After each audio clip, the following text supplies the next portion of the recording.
pour les accueillir au mieux, je vais appeler Martin Bourboulon, le réalisateur. Bonsoir Martin, si vous voulez descendre, on va appeler l'équipe du clip.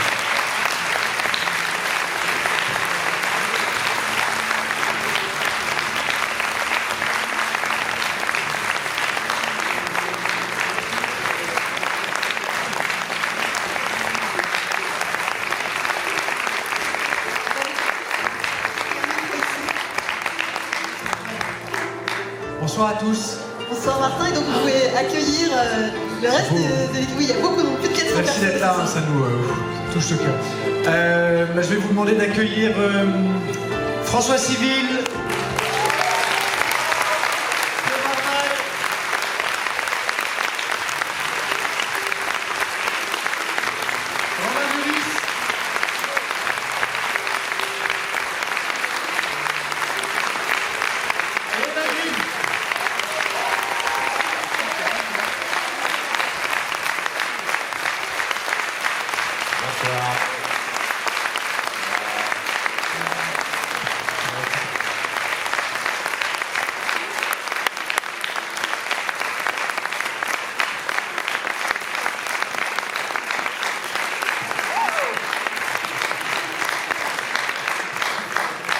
Bonsoir à tous et Comment on se met au nom de toute l'équipe d'Allociné.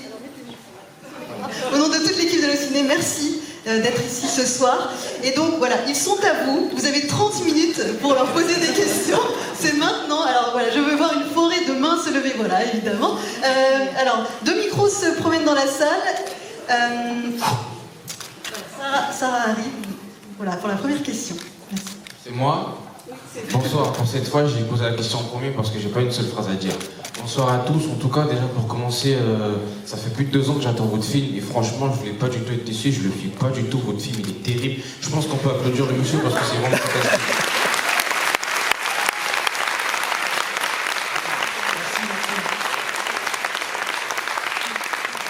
Bon, maintenant, on va parler sérieusement. J'ai 2 questions. La première s'adresse à Martin Bourboulon et la deuxième s'adresse à vous, en fait, qui jouez dans le film. Alors, j'aimerais savoir, en fait, j'aime beaucoup ce que vous faites. Franchement, ça fait longtemps que j'attendais ça. Et j'aimerais savoir, en fait, c'est quoi votre truc. Moi, par exemple, un jour, j'aimerais bien réaliser et écrire des films. Et en fait, j'aimerais savoir, en fait, comment est-ce qu'on amène ce genre de projet avec, en fait, notre imagination, nos envies. Comment est-ce qu'on amène ça aujourd'hui et en fait de l'amener, de le proposer, que ça se fasse, parce que moi ce que j'aime bien par exemple c'est faire exister des mondes, des histoires, des instants qui ne seraient pas possibles dans cette vie sur le papier mais qui sont complètement réels à l'écran, et j'aimerais savoir en fait comment est-ce qu'on amène ça. Et ma prochaine question, je vais aller très vite parce qu'apparemment il y a beaucoup de monde, en fait par exemple, quel travail en fait vous avez fait pour incarner en fait ces personnes, ces personnages, ce genre de personnages dans ce genre de film? Il y a un truc, c'est que par exemple moi quand je vais à l'école pour travailler mon jeu, il y a une question que je me pose souvent, c'est en fait qu'est-ce que je peux faire? Calme-toi. Moi je me souviens plus du début du coup là. Non, ma question elle est simple. C'est quel est le travail, quelle est la technique que vous avez pu adopter pour incarner ces personnages? Parce qu'il ne s'agit pas seulement de savoir jouer, je pense. C'est ça en fait que j'aimerais savoir aussi. D'accord. Je commence rapidement. Merci 1000 fois parce que vraiment, déjà, c'est extrêmement touchant. On est là, quelques jours de la sortie, donc vous venez juste de voir notre travail à tous. Je vais répondre assez rapidement. Déjà, c'est une entreprise qui est très collective. C'est-à-dire que j'amène pas ça tout seul. Je suis évidemment accompagné de tous ces acteurs très talentueux. Il y a une impulsion de départ qui est portée aussi par Dimitri Rassam, le producteur, les gens chez Pathé avec qui j'ai l'habitude de travailler depuis maintenant 4 films. Et on avait une grande envie de renouer avec la proposition de films d'aventure, de films spectaculaires, et de porter aussi un nouveau regard sous forme de challenge sur cette histoire qu'on connaît tous, en y amenant effectivement un regard peut-être plus contemporain sur le look. Moi j'avais des grandes envies, des grandes sensations de reboot visuel, et j'avais aussi une approche sur les scènes d'action que j'avais envie de travailler. Et voilà, et après j'ai été très chanceux de travailler avec ces merveilleux acteurs. Donc je pourrais développer plus longtemps, mais comme il y a d'autres questions, mais en gros voilà, ça part d'une entreprise assez collective avec des idées précises que j'avais envie de développer. Pour le jeu des acteurs, je te laisse reprendre. Continue la question. Je te laisse reprendre Pio. Alors, j'ai le bâton de parole, j'ai mis mon petit pull à l'anglaise. Voilà, je parlais que pour moi parce que je vais laisser mes camarades répondre pour eux. Moi, c'était assez simple. En fait, l'idée d'Ascali parlait d'une personne physiquement assez importante, assez imposante, comme une sorte de bête de la nature, enfin costaud et en même temps épicurien. Bon, enfin bref, c'est un peu ce que j'ai essayé de fabriquer en gros. Donc pour ça, j'ai mangé là en charcuterie, hein, tout simplement, pendant un an et demi. Et puis voilà, il y avait un ensemble de trucs. Je pense qu'après, c'est aussi un travail, comme tu dis, très collectif.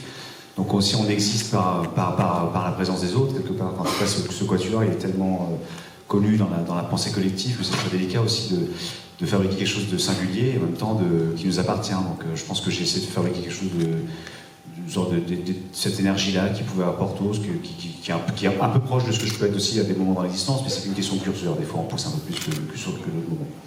Et vous alors, Romain? Moins de charcuterie, non? Un peu moins de charcuterie, beaucoup de kiff comme toi. Hein. Mais non, mais il y a le livre aussi de Dumas, donc c'est un peu ce que dit Pio, essayer de faire le parallèle entre ce qu'il y a dans le livre, ce qui fait rêver, voyager, et puis de le ramener aujourd'hui, à notre époque. Et ça, le choix du casting, j'avoue, était assez judicieux, parce que c'est pas pour des acteurs modernes, mais disons qu'on on est assez dans la vie, quoi. Et du coup, faire le parallèle entre ce qu'on lit, l'aventure de Dumas, et nous, ce que ça représente, nous, quand on se croise en Paris, à vélo, en scooter, en moto, j'en sais rien, et comment on vit ensemble, et encore aujourd'hui, quand on présente le film, on a toujours cette connexion tous ensemble, et ça, voilà, ça prend pas, c'est de la magie, c'est du choix des castings. Souvent, les films de groupe, le casting, il fait pour beaucoup, quoi. Et après, on peut se prendre la tête sur les personnages pendant des heures, hein. Ça, c'est à chacun de nous. Moi, j'ai pensé à Aramis, mon personnage, par rapport au livre. J'ai réfléchi à lui, je me suis demandé, tiens, qu'est-ce qu'il avait. Enfin bref, chacun après fait son travail par rapport au personnage de Dumas. C'est chiant comme réponse. Est-ce qu'on passe à la question suivante? Allez, voilà, à gauche. Bonsoir. Justement, monsieur Bourboulon, vous parliez de votre approche des scènes d'action, et j'aimerais savoir en fait comment vous avez fonctionné pour les mettre en scène, quelle était votre idée, etc. Voilà, dites-moi en plus, s'il vous plaît. En fait, il y avait un grand principe de départ que j'ai un peu théorisé, mais j'espère que c'est transformé de manière pratique. C'est que je souhaitais pas forcément qu'on assiste à des scènes d'action, mais je voulais qu'on les vive.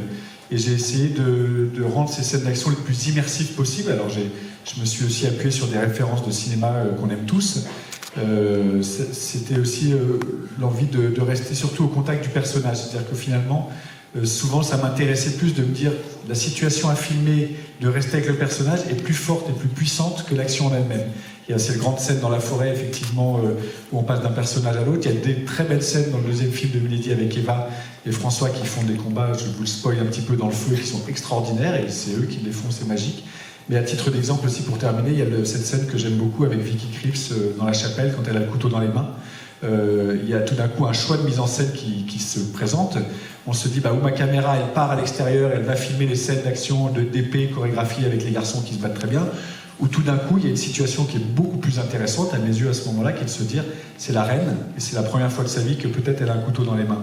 Et tout d'un coup, c'est ça qu'on filme. Et non seulement c'est ça qu'on filme, mais c'est ça qu'on filme en temps réel, sans couper la caméra. Et de son point de vue à elle, en restant collé à elle, on se rend compte que la scène d'action d'arrière-plan, elle est encore plus puissante parce qu'elle se dit, je trouve, mais en tout cas, et Vicky a fait un travail extraordinaire parce qu'elle habite ça vachement bien en se disant, c'est terrible, je suis la reine de France, je vais peut-être devoir me servir d'un couteau. Et à partir de là, on a une matière pour mettre de la musique classique, pour être lyrique et pour faire vivre une scène d'action. Donc voilà, j'ai essayé de les approcher comme ça au maximum. Quant à la scène de l'attentat, c'est complètement l'inverse dans l'église. C'est une scène qui est surdécoupée. Mais là, c'était tristement nos références. Moi, je suis parisien, tout ce qu'on a pu vivre, c'était vraiment l'intervention d'une attaque et d'essayer d'être dans un réalisme maximum. Donc là, il y a zéro musique. Mon principe de départ, c'était de me dire on aurait retrouvé des images ou des portables et on en aurait fait un montage du chaos qui est intervenu. Voilà. Les références, franchement, moi j'ai été très marqué récemment par The Revenant, comme beaucoup de personnes, je pense. Je trouvais que la narration du temps réel et la manière dont on accrochait à la fois le personnage et la scène, avec la mise en scène de l'arrière-plan, qui est toujours très propre, et Inarritu aussi. Je trouvais que dans Amour Chienne, il y avait des choses très intéressantes aussi à tu filmes deux personnes dans un café en train de discuter, et à l'extérieur, il y a un accident de voiture complètement dingue. Et on reste avec un point de vue au premier plan, et je trouve que ça amplifie le réalisme d'une scène. Une autre question. Alors, au premier rang, ici, Mathilde, si tu... Alors, est-ce que vous pouvez vous avancer un tout petit peu pour être plus en lumière? On a peur, on se recule. Là, on a une croix pour tous les deux. Bonsoir. Bonsoir. La question, désolée. Il y a deux questions, voilà. Peut-être la demoiselle. Bonsoir à tous et félicitations pour ce film magnifique. Vous êtes des acteurs que j'adule et Martin Bourboulon, vous faites un travail vraiment incroyable. J'avais une question du coup pour chacun de vous en tant qu'acteur et réalisateur. Je voulais savoir c'était quoi le plus gros challenge du coup dans ce rôle que vous avez eu, puisque c'est un film d'époque, c'est pas un film qui se passe en 2023. Et voilà, donc je veux savoir c'était quoi le plus gros challenge dans votre rôle d'acteur et travail de réalisateur. Tu veux répondre, Eva?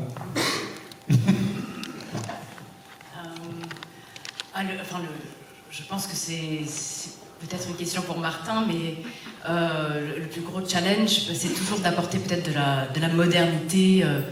Et je pense qu'ici, Martin a réussi à apporter quelque chose d'assez viscéral à ce film, a rendu ses mousquetaires très, très virils. Parce que je trouve que dans les autres adaptations, ils étaient un peu en collant comme ça, avec des épées, des plumes. Et là, ils sont très sexy, c'est ça? Vous trouvez pas? D'accord. Très sexy. Ça, c'est très important. Très important.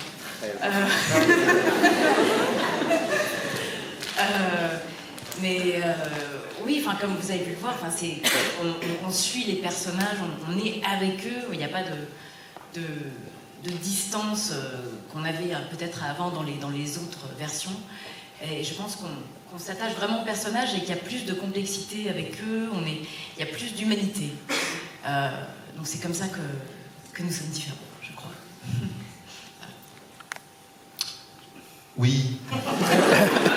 En effet, le challenge. En fait, challenge, c'est un peu le maître mot de tout le projet, je dirais.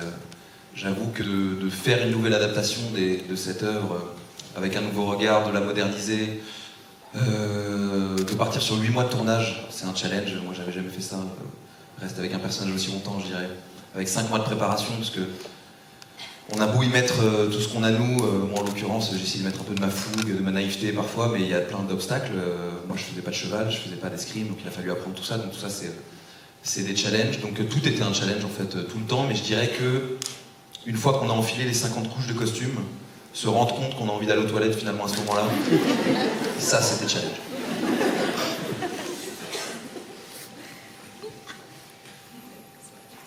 Développer. Non. Alors... Moi j'ai répondu, c'était chorizo. C'est oui, c'est vrai. un challenge physique, quoi. Voilà. On peut s'étendre là-dessus pendant 3 plombes. Et vous alors? Non, mais il y avait les scènes de combat que vous avez vu qui étaient un peu un challenge parce que en choix de mise en scène, ils décidaient de faire en plan séquence sans couper la caméra. Donc c'est vrai que chacun on se lançait à un moment très précis. C'était beaucoup de répétitions avant, quoi. Pas saloper le travail des autres. En fait, c'était vraiment là une expérience collective très forte où on intervenait chacun à notre tour en se donnant le mieux possible, quoi. Et voilà, ça c'était des challenges. On a dans le 2 aussi, vous verrez. C'était des belles expériences parce qu'en plus le soir on pouvait regarder vraiment le résultat vu que c'est une prise. On la faisait toute la journée, plusieurs fois, et à la 7e, là, elle est vraiment bien. Donc, du coup, on avait la satisfaction dès le soir de voir le travail et ce que ça valait, quoi. Merci beaucoup. Alors, on a une question au premier rang. Oui, bonsoir. Alors, déjà, des films sur les mousquetaires, je tenais à vous dire, il y en a eu plusieurs, et vraiment, je trouve vraiment que vous apportez votre pierre à l'édifice, et je l'ai trouvé vraiment super, ce film, super intéressant, et il apportait vraiment quelque chose de nouveau par rapport aux anciens. Et moi j'avais une question qui s'orientait plus du côté des acteurs. Vous avez chacun décrit les caractères de vos personnages, mais s'il y a une chose qui vous unit, c'est que vous êtes des mousquetaires. Et je voudrais savoir, c'est quoi les vertus principales d'un mousquetaire? Qu'est-ce qui vous unit tous ensemble? Qu'est-ce qui fait que vous en êtes un? C'est pas de dire au téléphone de du mal. J'ai demandé directement. L'unicité, moi je dirais, hein, l'abnégation, le côté tous pour un pour tous. Je crois que Dumas disait c'est 3/4 cœurs qui battent dans la même poitrine en fait. C'est le côté faire corps en fait. Donc c'est peut-être la qualité principale du mousquetaire. On fait corps, on a fait corps. Ah, on l'a fait corps, ouais. Une autre question par ici. Oui, bonsoir. Déjà, félicitations pour ce film que j'ai personnellement beaucoup aimé. Moi, c'est la première adaptation de ce livre que je vois au grand écran. J'avais une question du coup sur les dialogues que je trouvais déjà assez réussis, et j'ai pu noter qu'il y avait deux parties avec un français assez soutenu, en même temps parfois des dialogues plus modernes, par exemple entre les séquences entre D'Artagnan et Constance. Voilà, je voulais savoir si cet équilibre-là était recherché, ou s'il était venu à l'écriture assez naturellement. Voilà, parce que je pense qu'Alexandre Dumas n'a peut-être pas écrit tous les dialogues sont peut-être pas originaux. Donc là, je me demandais comment c'était passé. En fait, il y a eu un travail d'adaptation qui a été assez remarquable et assez long de la part de nos co-scénaristes, Mathieu Delaporte et Alexandre de la Patelière, qui se sont chargés vraiment de travailler dans un premier temps seuls pour adapter l'œuvre. Ils disent souvent qu'ils ont mis à plat le bouquin, ils ont enlevé le moteur, ils ont essayé de voir les pièces qu'ils pouvaient remettre dans l'ordre ou pas forcément, parce qu'il y a des choses qui sont nouvelles. Et sur les dialogues eux-mêmes, je reprends leurs mots parce qu'on les a entendus en parler plusieurs fois, Dumas lui-même, quand il écrit Les Mousquetaires au XIXe siècle, il ne se base pas forcément sur la vraie langue du XVIIe. Il réinvente une partie aussi un peu de cette langue-là. Et dans ce film, il y a un peu un mi-chemin entre le texte d'origine, il y a certains dialogues du livre d'ailleurs, et la langue un petit peu remaniée, mise en bouche surtout par ces acteurs ici, qui l'ont rendu digeste, parce que c'est effectivement des phrases pas si évidentes que ça. Et il y a un équilibre que moi je souhaitais garder, et qu'on a partagé d'ailleurs assez librement avec chacun des acteurs ici, c'est qu'en fonction de ce qu'on avait l'impression qui sonnait plus ou moins juste sur le plateau, il y avait la liberté de chasser un peu des mots qui faisaient un peu trop. Mais c'était aussi intéressant de garder une langue un peu soutenue, pour aussi donner l'impression que certes on portait moi c'était mon intention de porter certes un regard un peu assumé, contemporain sur le projet, mais il ne s'agissait pas non plus de faire une mise en scène clipesque ou à effet. C'était intéressant aussi de garder, les costumes sont complètement anachroniques, ils ne sont pas du tout comme les mousquetaires de précédemment, ça c'était déjà une grande liberté. On a parlé des scènes d'action, mais je trouvais intéressant de garder aussi la saveur et une certaine forme d'ADN de ce XVIIe siècle, et ils l'ont très bien joué. Et il y a effectivement deux parties, parce que toutes les rencontres au début entre les mousquetaires sont un langage un peu soutenu, et après il y a quelque chose de beaucoup plus naturaliste qu'on allait chercher effectivement dans la manière de parler. Mais c'est grâce à eux les dialogues qui sont, je vais vous dire, qui sont certes bien écrits, certains sont du livre, Mathieu et Alexandre ont vraiment du talent pour écrire des dialogues, mais c'est vraiment les acteurs que vous avez sous les yeux qui les rendent aussi réalistes, quoi. La scène entre François et Romain, je me rappelle au début, qui était difficile à tourner pour nous tous. Ils ont voyagé un peu avant de trouver la vérité, puis aussi, et ils rendent tout ça vraiment très juste, quoi. Donc c'est bravo à eux les dialogues. Nous avons une question en haut à gauche. Bonsoir. Bonsoir. Déjà, je tiens à vous remercier pour ce film parce que, franchement, je le regarde depuis mon enfance, ça m'a jamais quitté et j'aurais jamais cru le revoir un jour. Alors, je vous remercie à vous, Martin, pour l'avoir réalisé. À vous, surtout, Eva Green, pour avoir interprété mon personnage féminin favori. Pourquoi? Parce que c'est un méchant, et je kiffe les méchants. Et Romain, toujours aussi charmeur, à ce que je vois. En fait, ce que je voudrais savoir, c'est que... Merci, en tout cas. Ah, le petit gros, ciao. Bien fait de venir. Le petit gros, je suis tenté. En fait, ce que je voudrais savoir, c'est que j'ignore si vous avez lu le conte de Dumas, mais comment vous avez fait pour vous décider à le réinterpréter aujourd'hui? Parce qu'on voit qu'on est un peu loin de la version originale. Comment vous avez fait pour vous décider à le réinterpréter comme ceci? C'est à moi la question? On n'importe. C'est pas moi, le gars. On en a parlé, c'est une impulsion collective de gens qui travaillent ensemble depuis plusieurs années. Moi je travaille avec Dimitri Rassam depuis longtemps, avec Pathé sur tous les films que j'ai pu faire aujourd'hui, et Mathieu et Alexandre, on avait fait de comédie avant qui s'appelait Papa Maman au début. Donc on a l'habitude l'énergie circule bien entre nous, et on s'est motivé ensemble à se pencher dans ce projet. Dimitri a rencontré François dans un premier temps, moi je suis terminé Eiffel avec Monsieur Romain.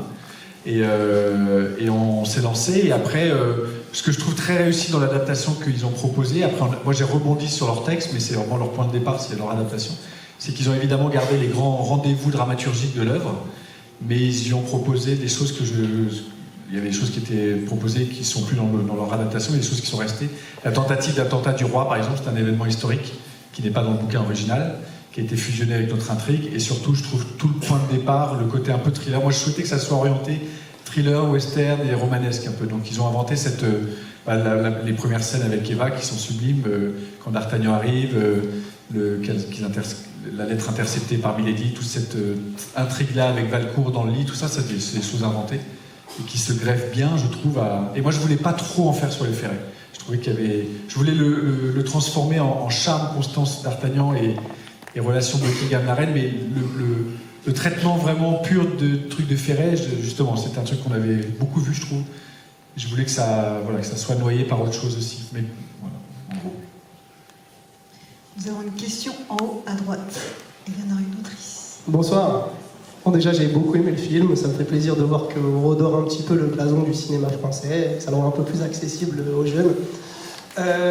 Donc j'avais une question. Étant donné que l'équipe est d'ailleurs assez jeune, est-ce que vous êtes inspiré aussi un petit peu de ce qui s'est fait ces dernières années dans le jeu vidéo, par exemple, qui rend déjà plus digeste beaucoup de choses historiques? Je pense par exemple à des licences comme Assassin's Creed, par exemple. D'ailleurs, vous l'avez dit, vous n'êtes pas mis la barrière de l'anachronisme. Et je voulais savoir si certains ont pu, par exemple, penser à ça dans leur manière de prendre le rôle, etc. Il y a beaucoup de scènes où ça m'a fait penser à des situations dans le jeu vidéo, par exemple, justement. Tetris. Non, pardon, je déconne parce que j'ai pas vraiment de réponse, je crois. Non. Non, mais après, je pense que tu fais référence dans Assassin's Creed, sans doute les costumes, un petit peu, non? Ces trucs, quoi, moi, je joue pas du tout aux jeux vidéo, mais je vois à quoi vous faites référence. Donc, ma réponse est non. J'ai la réponse. Est-ce que tu t'es inspiré un peu de jeux vidéo? Non, du côté d'Eva non plus. Et moi, je regarde pas beaucoup de jeux vidéo. Il y a un plan, je dois le dire, il y a un petit moment dans la chorégraphie dans la forêt. Je joue pas spécialement aux jeux vidéo, mais j'ai des visuels comme tout le monde. Et c'est vrai que dans la recherche de l'immersivité, il y a un moment donné où il y a Pio qui rentre dans le cadre et qui tire un coup de mousquet. Et c'est vrai qu'il y avait... c'était effectivement un petit clin d'œil. C'était très chorégraphié pour le coup. Il fallait qu'il rentre pile dans le cadre avec son flingue et que du coup, il y ait un flingue qui soit très au premier plan, comme effectivement certains jeux que je ne connais pas d'ailleurs dans le détail. Mais il y avait ça, oui. Il y avait ça. Bien vu. Bravo, bien vu. Effectivement. Merci. Nous avons une question au premier rang. Oui, bonsoir. Alors déjà, je tenais à vous féliciter parce que c'est vraiment un film formidable. J'ai très hâte de voir la suite.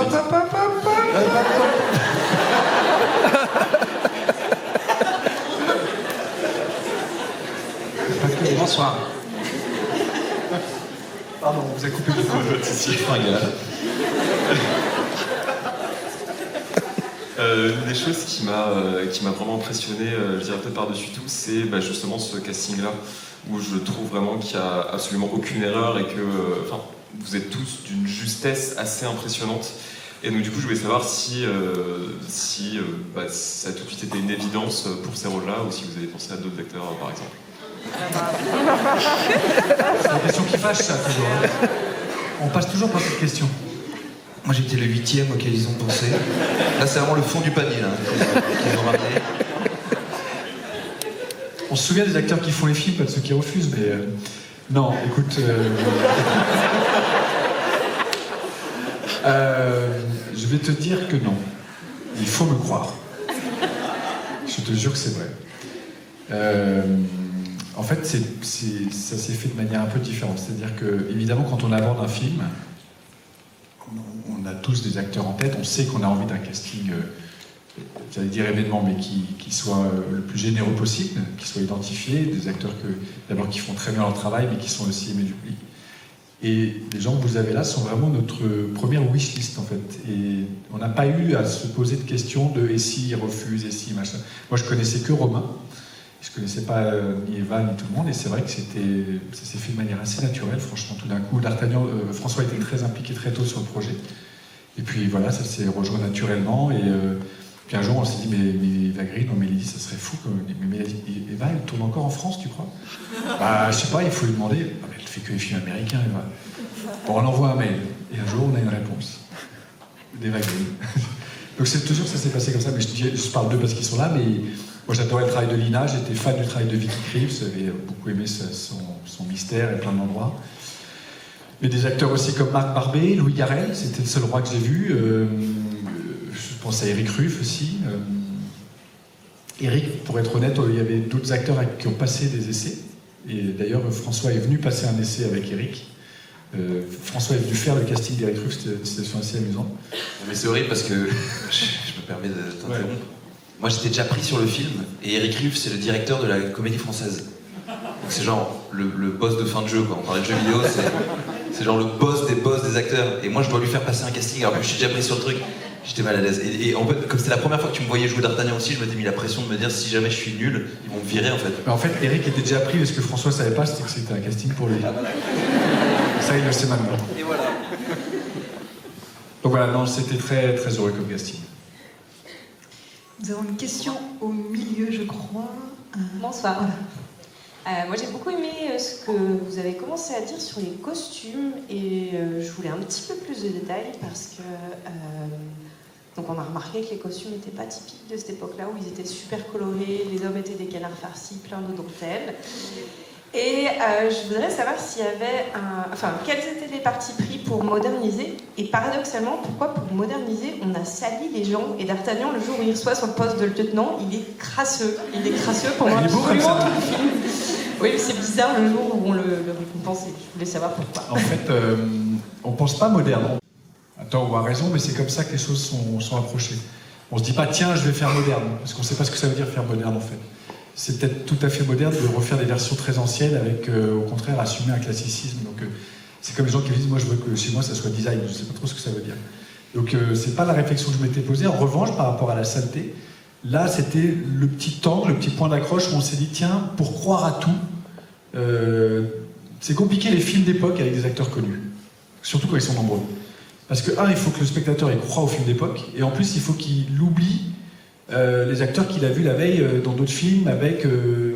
Enfin, il faut que ça marche, quoi. C'est pas évident, je trouve. Vraiment, moi, en tant que spectateur, c'est un truc que j'ai du mal à franchir. Et là, j'ai l'impression qu'il y avait des vrais personnages et on a essayé de construire les personnages en les salissant, effectivement, parce que pour l'époque, c'était comme ça, c'est l'image qu'on s'en est fait. Et c'est vrai que par rapport à ce que disait Eva, moi, c'est comme ça que je les ai trouvés très sexy aussi. Donc, ça m'a plu. Coquin. Et Eva, je dois dire, tu peux en parler aussi... regardez l'élégance des Vagrines quand même. Donc elle avait un œil qui nous a beaucoup aidé sur ses costumes, sur les matières, sur les couleurs, les essayages avec Eva, c'était intéressant parce que ça rebondissait bien quoi. Ça allait loin mais c'était bien. Thierry Delettre est le costumier de cette aventure et oui c'est vrai qu'il a apporté quelque chose de très moderne dans leur costume. Enfin, il y avait un côté un peu... il était une fois dans l'Ouest, moi je trouve... un truc un peu sexy quoi. On en revient, c'est sexy. Non, et puis moi c'était assez moderne aussi parce que il a créé comme ça ces robes sublimes et en dessous elle porte toujours des pantalons parce qu'on ne sait jamais. Elle peut se battre à chaque instant. Donc il y a quelque chose comme ça de très guerrier. Des tenues comme ça. Il y a le bal aussi, la tenue que Eva a dans le bal aussi, ces masques extraordinaires qu'ils ont tous fait à la main comme des fous. Voilà, c'est vrai que c'était beau. Le micro est à gauche, c'est ça? À gauche, ouais. Bonsoir, merci beaucoup déjà pour le film, il était incroyable, bravo. Compliment vraiment à tout le monde et spécialement aux chaussures des Vagrines qui sont incroyables. J'avais des questions. Vous êtes où? Attendez. Juste là. Alors. Attendez, je vais... J'avais des questions concernant peut-être les astuces ou les tricheries que vous aurez utilisées dans le film et que nous on voit pas. C'est un film qui a un beau budget, qui est proche d'un film qui est, en termes de budget récemment qui est sorti, que je citerai pas, qui a tout mis dans le casting et qui est à critiquer. Désolé. Mais est-ce que du coup vous avez... Tout est bien équilibré dans ce film et j'apprécie les... Attention parce qu'on est très briefé. Hein. J'imagine que ça n'a rien n'est cité. Mais tout est bien équilibré, les costumes, le décor, tout est... c'est léché quoi, c'est beau. Mais est-ce qu'il y a eu du coup des petits trucs, des petites astuces que nous on voit pas, que vous avez dû faire pour pouvoir faire les FX, pour pouvoir faire marcher tout ça? C'est à moi la question toujours? Plutôt, je pense. Ouais, dans tous les films, en fait, quel que soit le budget, j'ai envie de dire qu'il y a toujours des astuces. C'est un peu la magie du cinéma, en fait. Donc là, on n'invente absolument rien.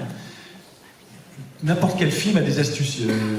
Il peut y avoir à un moment donné un personnage qui rentre dans une pièce, ça se tourne à Bruxelles, et il sort de la pièce, ça se tourne à Paris. Donc il y a des astuces tout le temps. C'est pas une question de budget. Dans un film comme celui-ci, il y a des astuces parce qu'il y a des scènes d'action, il y a des scènes de la course à cheval sur la falaise. Je peux pas te dire que François et Eva, je peux pas te jurer qu'ils étaient eux-mêmes à cheval au bord de la falaise. Mais ils ont quand même fait du cheval et il y avait une falaise pas loin. Donc voilà, non. Évidemment il y a une petite boîte à magie qui se balade et il y a des gens merveilleux en France. C'est aussi un film qui a été fait par des équipes françaises exclusivement. Moi j'avais travaillé avec Buff, pour les citer, sur Eiffel, qui avait fait un travail magnifique d'effets spéciaux. Donc j'ai travaillé aussi avec eux sur ce film. Et oui, ils nous ont proposé des petites astuces qu'on a accueillies, mais voilà, effectivement il y a des petites choses. La scène de la falaise, pour répondre de manière plus précise en finissant là-dessus, c'est la scène qui concentre le plus de VFX. Le reste est globalement assez naturellement fait. Nous avons une question sur la droite. Ah, tout à droite. Bonsoir, et déjà pour commencer, merci, parce que j'ai adoré ce film, et c'était un des films que j'attendais le plus en plus cette année. Moi j'ai une question qui va peut-être paraître assez idiote, mais elle est en soi assez simple. Tout à l'heure, la personne là-bas parlait d'un film de Gaulois, je pense, je voulais pas le citer, avec un gros budget. On sait qu'il y a un budget aussi conséquent sur ce film, il y a énormément d'attentes. Et parfois, ce type de projet-là, on a tendance un peu à comparer ça avec ce qui se fait de l'autre côté, évidemment, de la mer et d'Hollywood. Moi, clairement, ma question va être très simple. Est-ce qu'on doit, surtout, considérer Les Trois Mousquetaires comme un blockbuster à la française?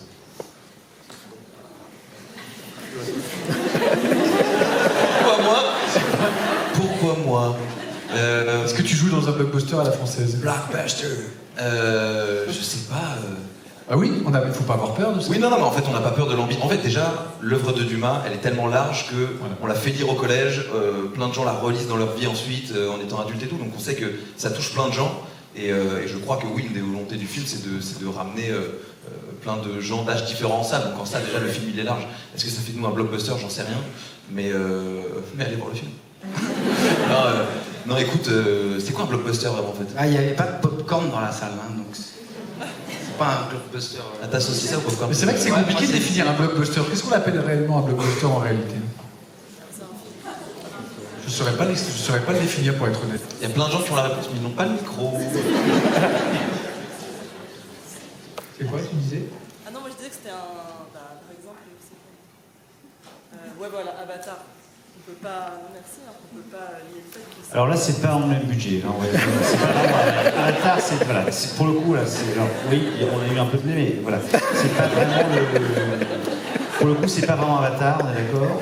Mais oui, effectivement, en tout cas, c'est un film où il y a une certaine ambition. Je pense que ça va aussi à l'image, il y a un souffle, il y a un travail collectif, on travaille plus d'un an dessus, donc forcément, ça demande effectivement des moyens. C'est des moyens humains, est-ce que vous voulez, c'est normal. Mais je pense que nous, ce qu'on essaie aussi de raconter, c'est l'histoire collective. Enfin, c'est ça, je pense que c'est ce qui transpire un peu dans ce film-là, surtout. Si on voit un collectif de gens qui sont au service d'une langue qui fait partie un peu des piliers de la littérature française, et je pense que, pour ça, et puis c'est fait en France, je sais pas, il y a une espèce d'ensemble de trucs qui étaient autour de ce projet qui sont assez vivants. En tout cas, moi, c'est un truc de l'extérieur. C'est pas forcément des films que j'ai l'habitude de faire, mais je me dis, tiens, ça, c'est des aventures qui me touchent, qui me parlent, quoi, comme acteur en tout cas. Parce que c'est une longue traversée, c'est vraiment un parti pris assez rare. Et je pense aussi, de par ce casting-là, aussi, il y a un truc, des gens qui font plus du cinéma d'auteur, peut-être des gens qui sont plus connus aussi, mais en tout cas, il y a un truc vraiment, ce collectif, il est au service de cette écriture. Alors, peut-être que c'est un blockbuster, mais en tout cas, moi, je trouve que, je suis trop fier d'avoir fait ce truc-là, quoi. Je trouve que ce collectif-là, il est vraiment de la gueule, quoi. Alors, c'est pas Avatar, d'accord. Mais... Mais bon, ça peut... je suis là, tu vois, là, je l'aurais dû la fermer, parce que je suis parti d'une autre réponse, et j'aurais mieux fait de la fermer. Là, du coup, non, je la ferme. C'est déjà la dernière question. Je vais passer la parole. Chorizo, Bonsoir. Du coup, ma question rejoint un peu ce qui s'était dit sur le blockbuster. Alors, moi aussi, c'est la première fois que je vois Les Trois Mousquetaires dans un film. Bon, si on évite la version compliquée, bien sûr. Et je voulais savoir, du coup, dans quel contexte vous avez créé deux films qui sortent, du coup, la même année en plus, deux gros films comme ça d'époque, avec un gros casting, plein d'aventures, tout ça. Si c'était déjà prévu à la base qu'il y ait 2 films, ou vous avez vu qu'il y avait beaucoup de choses à raconter et vous avez coupé ça en 2. Non, c'est évidemment, ça fait partie des grandes premières décisions qui arrivent quand on se lance dans un projet comme ça, avant même l'écriture du scénario. Tout est parfaitement balisé, c'est une entreprise industrielle qui dure 8 mois de tournage, donc on ne peut pas effectivement improviser de faire 2 films tout d'un coup. Et ça a été conçu comme ça. Ça a été conçu comme ça. Au-delà de la question blockbuster, pas blockbuster, comme l'a répondu Pio, je pense que l'envie commune, relayée par les acteurs qui ont fini par interpréter et rendre à l'image tout ce que nous on avait imaginé en amont, l'envie commune, je pense, c'est voilà, d'assumer qu'en France, on a les ressources, on a les décors, on a les talents, on a les équipes, on a les sujets, et il n'y a pas de raison qu'on ne s'invite pas aussi un peu sur un espace de propositions qui sont beaucoup prises par les films anglo-saxons. Et effectivement, Pio le rappelait, ils font tous des films différents. Et là, on s'est retrouvés sur l'envie de faire un grand film d'aventure pour le public, d'assumer ça, et d'avoir le point de vue le plus neuf possible sur cette histoire. Mais on a le droit d'aller sur cet espace aussi et de proposer ça pour le public. Voilà. Donc les 2 films sont... Le deuxième sort le 13 décembre. Pardon. Et celui-ci sort le 5 avril. Merci beaucoup. Vous pouvez les applaudir. Merci.